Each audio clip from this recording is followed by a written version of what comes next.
Cienījamā priekšsēdētāji, godājamie deputāti, atļaut man izteikt nelielu skepsi par ministru kandidāta Raiondu Čudara spējām mainīt esošo situāciju, ar ko es faktiski apzīmēju visu Latvijas valdības stāvokli, kas ir no valsts pārvaldes. Institūcijas ir kļuvusi faktiski par pašvaldības iestādi, kurai pedantiski jāizstrādā, pat ne jāizstrādā, bet ir jāievieš un jāizpilda instrukcijas, kuras ir izstrādājuši ārzemju eksperti dažādu regulu un direktīvu veidā. Mana skepse par Čudaru kungu ir sakarā to, ka viņš bija ministrs, un viņš tagad būs ministrs, kurš arī rūpēsies par vidi. Es nekur nedzirdēju un nekur neatradu, ka Čudaru kungs būtu stāstījis patiesību, ar ko viņš nodarbojās tad, kad viņš bija šis klimata un enerģētikas ministrs. Jā. Vai viņš kaut kādā veidā aizstāvēja Latvijas pilsoņu un pašvaldību tiesības un intereses attiecībā uz viņu īpašumu un veselības aizsardzību, uz satversmē garantētajām tiesībām, uz to vidi, ko bojā trokšņi, zipšņi, dažādas vibrācijas, vides saindēšana ar eļļu un dažādiem atlidošanas šķidrumiem. Un arī ainavas ir Latvijas vide, kur intensīvi šī valdība mēģina iztirgot ārzemju vēja grabažu tirgotājiem, kuri pēc augstsprieguma sadales tīkla datiem pagājušā gadā nespēja saražot Latvijā un arī aizpagājušā gadā vairāk kā 21% ar kopējo vidējo jaudu. Jā. Mums stāstīja, ka tā nav taisnība, ka varbūt 30% pat varot izspiest šīs vēja elektrostācijas, bet tā kā Latvijā vēl nav šīs 300 metrīgās, varbūt, ka tur arī kādreiz tos 30% varēs izspiest, tad, diemžēl, pēdējos 2 gados šīs grabažas nav izspieduši vairāk par 20%, 21%, ja precīzāk. Pie kā mums Čudaru kungs, būdams ministrs, nestāstīja, ka pie 12 metriem sekundē šīs vēja grabažas spēja saražot tikai 50% no vidējās enerģijas gadā. Bet pie 7 metriem sekundē šīs grabažas vēja nespēja saražot par 10 metriem. Es biju otrdien Saldus novadā uz apspriešanu, tā jau man bija kāda 4. vai 5. sanāksme, kur cilvēki visi kā viens iebilst pret viņu zemes, dzimtās zemes piemēslošanu ar, teiksim, dažādām nevajadzīgām betonu būvēm. Daži skaitļi. Vienā nelielā novadā ir paredzēts, jūs varat aptvert 248 vēja turbīnas. Nekāds protests nav atskanējis ne no valdības, ne no kā, vienkārši ir izsniegtas jau šīs vides novērtēšanas atļaujas. Daži vēl nav pabeigti, bet iedomājieties, jā? 2500 tonnas vajag vienam šādam tornim, 2500 tonnas betona un 250 tonnas tērauda. Tātad pareizinām ar 248. Mazajā Saldus novadā lauksaimniecības zemē tiks iebetonēts 620 000 tonu. Jūs varat iedomāties, lauksaimniecības zemē. Un arī dažos mežos, kuriem jau ir atļaujas, jā, turpmāk it kā mežos nebūvēs, mežs tātad tiek izcirsts, jā, un tur mēs vienā novadā tikai, nevis visā Latvijā. Un 62 000 tonnas tērauda tiek iztērēti grabažām, kuras ražos kaut kādus 20% no lielīgi izreklamētājiem jaudām gadā. Jā. Tātad, ja mēs sakam, ka mēs kaut kādā veidā uzbūvēsim tur 1 gigavatu, jeb 1000 megavatu, faktiski mēs spējam tikai izspiest gada laikā vidēji 200 kaut kādus megavatus no šitā. Visi šie cipari ir jādala 5.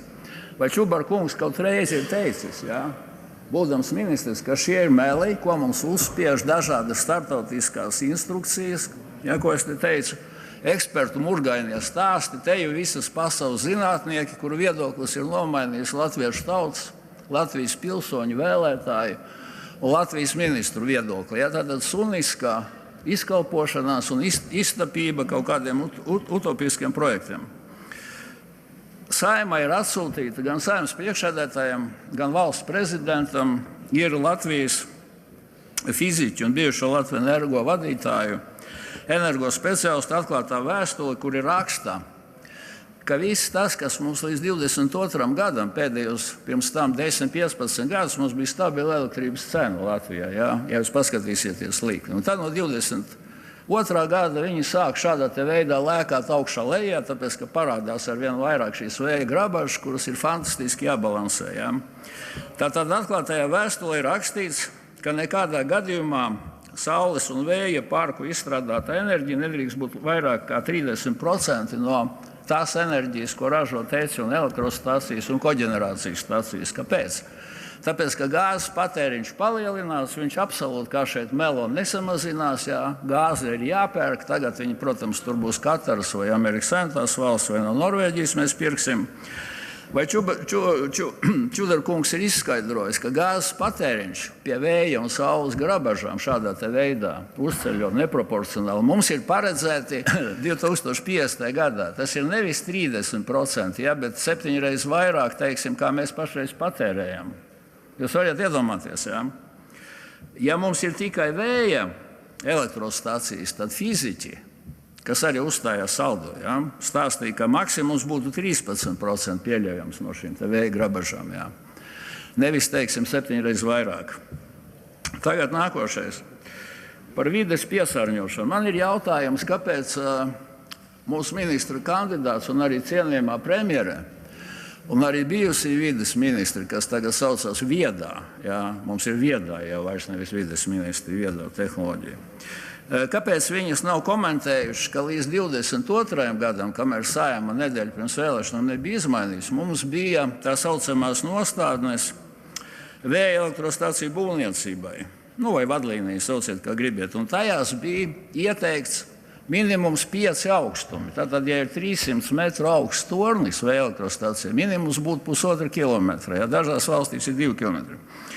No kultūras pieminekļiem bija ieteikts 3 kilometru attālumā. No startautiskas nozīmes, teiksim, natūra parkiem 10 kilometri, tas viss ir pārsvītrots. Internetā jūs to vēl varat izlasīt. Iedomājieties, godājamais Čudara kungs, pie jūsu īpašuma 800 metru no jūsu logiem, jūs gribētu padzīvot pie tāda torņa, kas izplata reaktīvās lidmašīnas skaņu kilometriem tālu. Jums nesils neaugs, jūs noteikti nedzīvosiet, ja pie šādas elektrostācijas. Kādā veidā jūs esiet kaut vārdu pateicis, kā jūs aizstāvēsiet pilsoņu interesi, kuri zaudē savus privātu īpašumus? Aizbrauciet uz Pērnavu, kur šāds parks ir 300 metriem. Cilvēki masveidīgi grib pārdot īpašumus, viņa vērtība ir 0. Satversmē garantētās īpašuma tiesības ir anekdote. Ja? Līdz ar to es iesaku, protams, nekādā gadījumā nebalsot par šo ministru, nebalsot arī par šo valdību, kas faktiski vairs nav nekāda neatkarīgas valsts valdība, bet ir vietējā pašvaldība ar mērķi pedantiski izpildīt kārtējās muļķīgās instrukcijas, kas bojā mūsu dzīves līmeni, veselību. Ja? Es uzdevu jautājumu jums, Čudarkungs, pasakiet, šī indīgā pretapledošanās, vielu smidzināšana lielā vējā, 300 metru augstumā, cik tālu tiek piesārņot augsne visapkārt, jā? Jūs varbūt to medu ēdīsiet no tām bitītēm, kas no tām puķītēm savāks, jā? Mēs redzam atkal kārtējo cilvēku, kurš bez principiem, jebkādiem ieņems kārtēju bezjēdzīgu amatu, kurā neko nedarīs, un nākošās vēlēšanas būs tikpat neveiksmīgas kā šīs, jā? Tāpēc, ka tur aizmirsa pateikt, iepriekšējā runātāji vienkārši vajadzēja iebiedīt savu cilvēku, Cimdaram pateica, kurš ļoti labi bija novadījis visas vēlēšanas, ka viņš vienkārši pārāk ilgi aizsēdējies. Ja? Pēc tam ielika vienu dāmu no Austrālijas bez izglītības, kura vispār neko nesaprata no šīm lietām. Un tā pati sistēma, kas bija izstrādāta, ko jau es te vienreiz teicu, ko izstrādāja Sori, ja, kas darbojās nevainojami, viņš atteicās tur apkalpot jaunās vienotības kaut kādus kongresus bez maksas, vajadzēja viņu padzīt kā tādu. Ja. Rezultātā es domāju, ka mēs vienkārši varam nobalsot pret, gan pret šo valdību, gan pret šo ministru un sākt kaut ko jēdzīgi darīt. Un pēdējais, Latvija ir visbagātākā valsts, viena no visbagātākajām ar energoresursiem, ar miljardiem, nevis miljoniem, ar miljardiem kubikmetru kūdras, kas mums ir, jā, kur ir izrēķināts, ka tur pietiek 1000 gadiem, visi ir aizmirsuši, ka vēl nesen 90 kaut kādā 6. gadā FAR bija izstrādājusi Latvijas enerģētikas iepriekšējo programmu, kur bija rakstīts, jā, ka mums šie resursi ir, ja ne 1000 gadiem, tas 100 gadiem pietiekam. Mums bija tecis, kas darbojās līdz 2003. gadam ar kūdru. Pie Helsinkiem ir lielais tecis, kas strādā ar kūdru, ja, kur ir ļoti labi filtri izstrādāti, kuriem nevajag nekādu gāzi importēt, kuriem nevajag ķīniešu magnētus importēt, ja, un visu pārējo. Nē, mums atkal ir jārāpo, jāzemojas, ja, jāstāsta, kā mēs kaut ko no Ķīnas importēsim, kura kontrolē 92% no pasaules retajiem materiāliem apstrādātājiem. Ja. Un nāk šeit šādi cilvēki un saka, kā mēs atkal ieviesīsim, varbūt, ka uzliksim kaut kādu nodokli par gaļu tur vientiešiem, vai ne, varbūt kaut kā vēl pensionāru izčekarēsim ar mazo dīzelīti, jo viņš taču klimats sabojās, ja, uzliksim viņam maksāt, viņš vēl spirinās, viņš vēl ir dzīvs, nu tad viņam nodokli par gaļu uzliksim, ja, vēl kaut ko, nu kaut kā, ko vēl izčekarēt, katru rītu uzceļās, ja, šie ministri, nu ko mēs vēl varētu, lai latviešu tautai kaut ko izgudrot, lai mūsu Brisele paslavē, ja, kaut ko vēl, ja, nu saprotiet, balsojam pret klauniem. Paldies!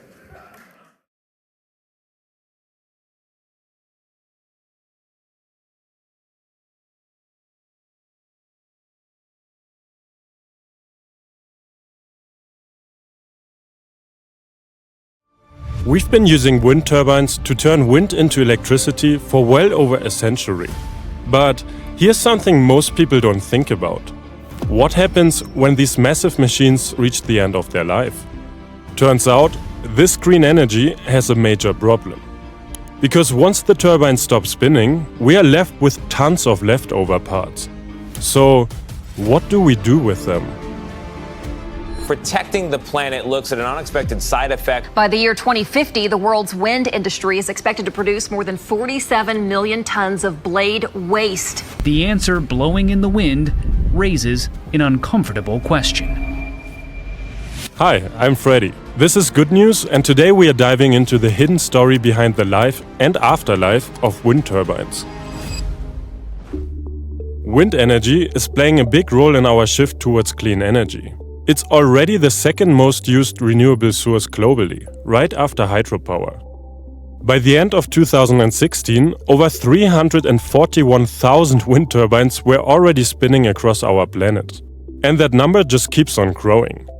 In the last 8 years, global wind capacity jumped from about 480 gigawatts to over 1,100. That's more than double. Right now, Europe alone has enough wind power to produce 285 gigawatts of electricity, enough to power more than 210 million homes.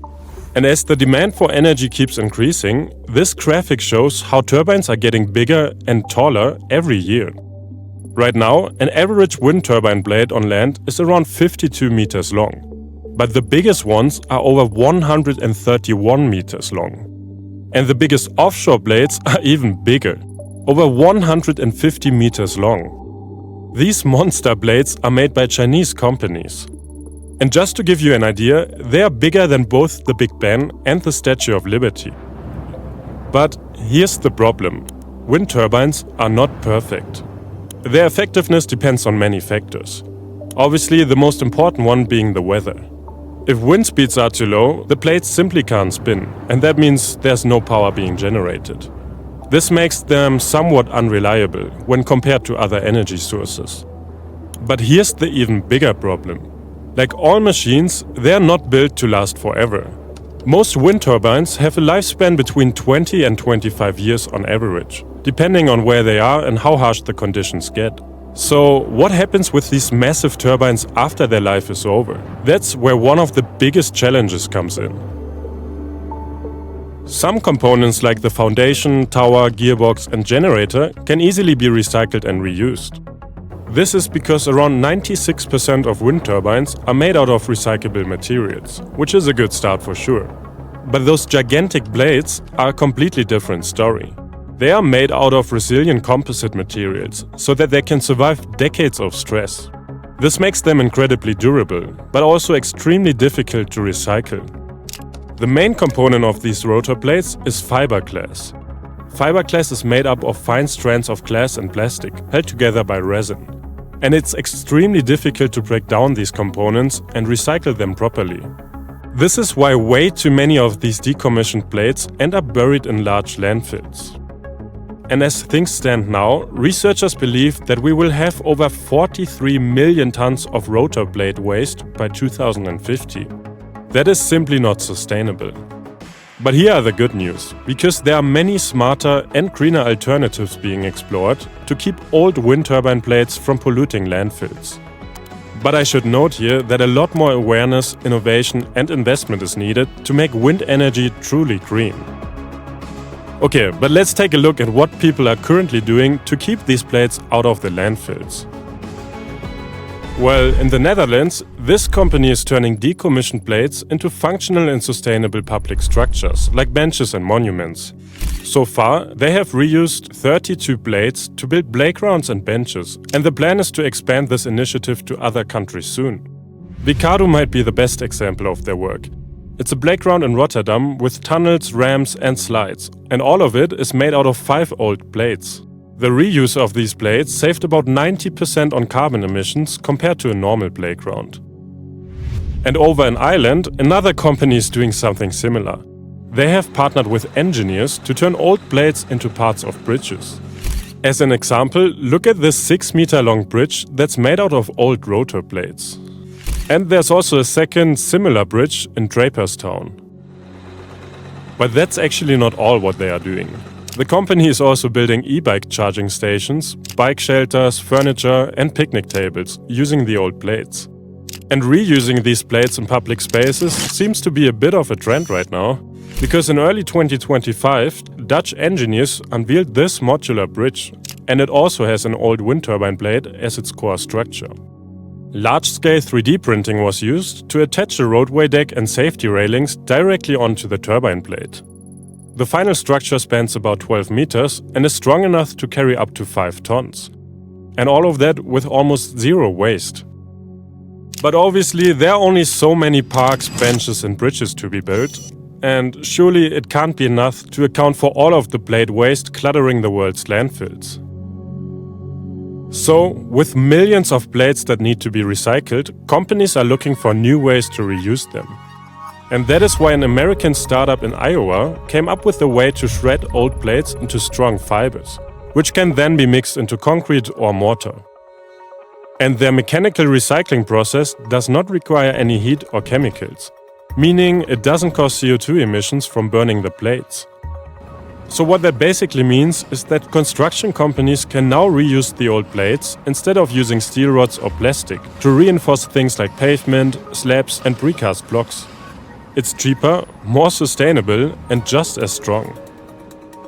But these old blades are not just used in construction. Other people have come up with some more creative ways to recycle them. There's a company in Australia called DraftSurf that is owned by professional surfer Josh Kerr. And Kerr collaborated with Spanish energy giant Acciona Energía to create surfboards made out of old wind blades.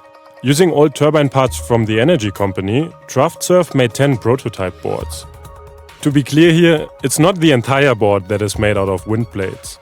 But they built the board's core with strips of recycled blade material, made the fins from recycled fiberglass, and even reinforced the outer shell using particles from old turbine blades.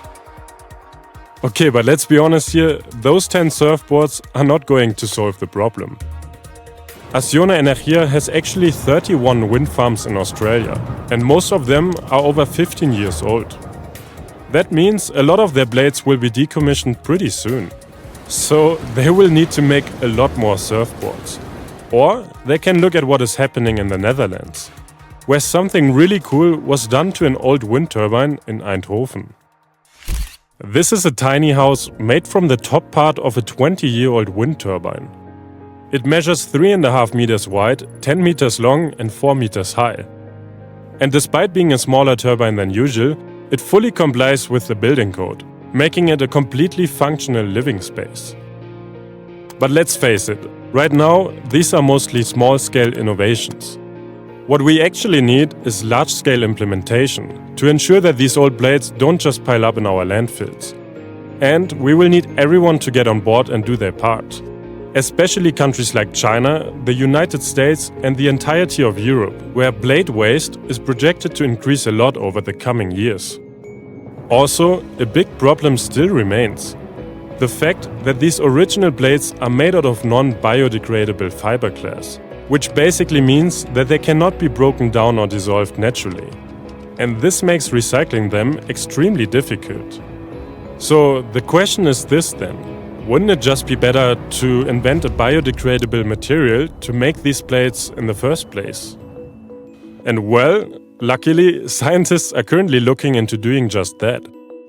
Researchers are currently experimenting with materials like thermoplastics, which are fully biodegradable. And blades constructed with these thermoplastics actually perform just as well as their fiberglass counterparts, and they can last just as long. And then there's also this German company that has created blades made entirely of wood.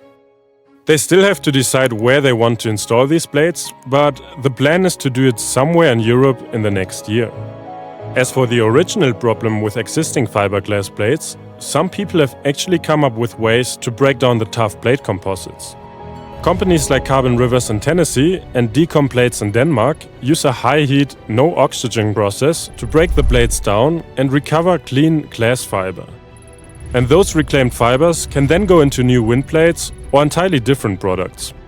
Carbon Rivers actually already processed over 1,000 blades back in 2024. And of course, the idea is to keep that number growing.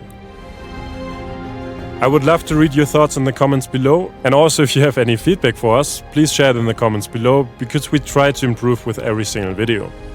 Anyways, thank you for watching, and I see you in the next video.